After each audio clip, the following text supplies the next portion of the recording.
एक oil and gas का share आपके सामने मैं रखूंगा, उस पर जरा व्यू चाहिए, क्योंकि कहीं ना कहीं ये अर्बन थीम से भी जुड़ा है।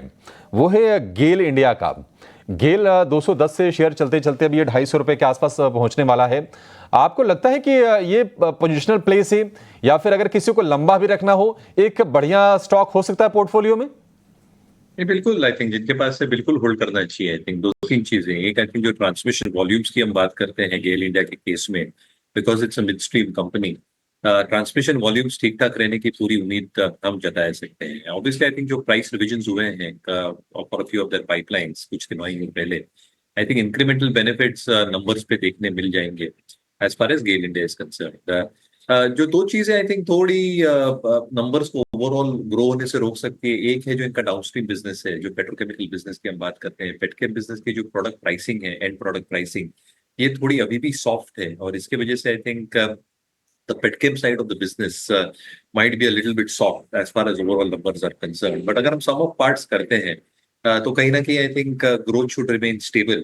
और एक्सपेक्टेशन यही है कि at some point of time even the petchem business should start performing. इसलिए जो कंसोलिडेटेड नंबर्स है और एक जो सम ऑफ टोटल पार्ट्स की एक वैल्यू मिलती है गेल को, including the investments, cash flows, जो रेगुलेटेड इक्विटी है, जो आरओईज है, along with the dividend yield that it probably gives out, I think ये सारी चीजें कॉम्बिनेशन के हिसाब से यही दर्शाते हैं कि नंबर्स स्टेबल और ठीक ठाक रहेंगे, and the domestic cyclical story will continue for GAIL India as well. तो जिनके पास से बिल्कुल बने रहें। के अंदर कहाँ कहाँ पे लॉन्ग और शॉर्ट पोजीशंस बनी हैं, मैं ज़रा उस हिसाब से आपके सामने कुछ पॉइंट्स रखने की कोशिश करता हूँ।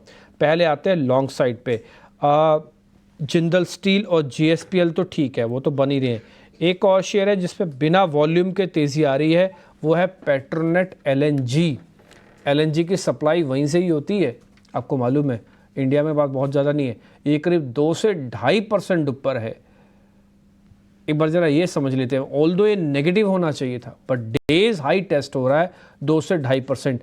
पेट्रोनेट एलएनजी पे मेरेश सर, एक बार आपका टेक चाहिए, ये ऊपर क्यों आ रहा है सर?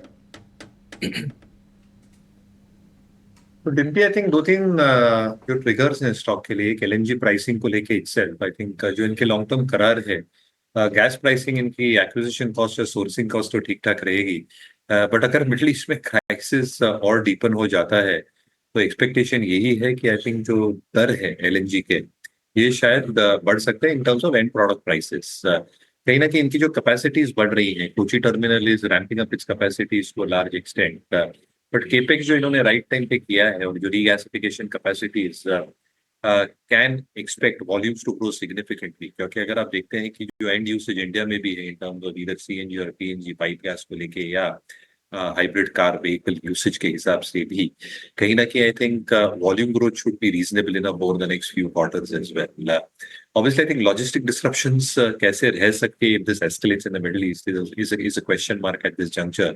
बट ये दो तीन चीजें आई थिंक इनके फेवर में है, और शायद नंबर्स, जैसे हम गेल के भी किसी हिसाब से बात कर रहे थे, I think should be reasonable enough compare to the rest of the pack. तो ये कंप्लीटली कमोडिटाइज स्टोरी नहीं है, but this is one commodity that can have reasonable amount of pricing in favor of petroleum.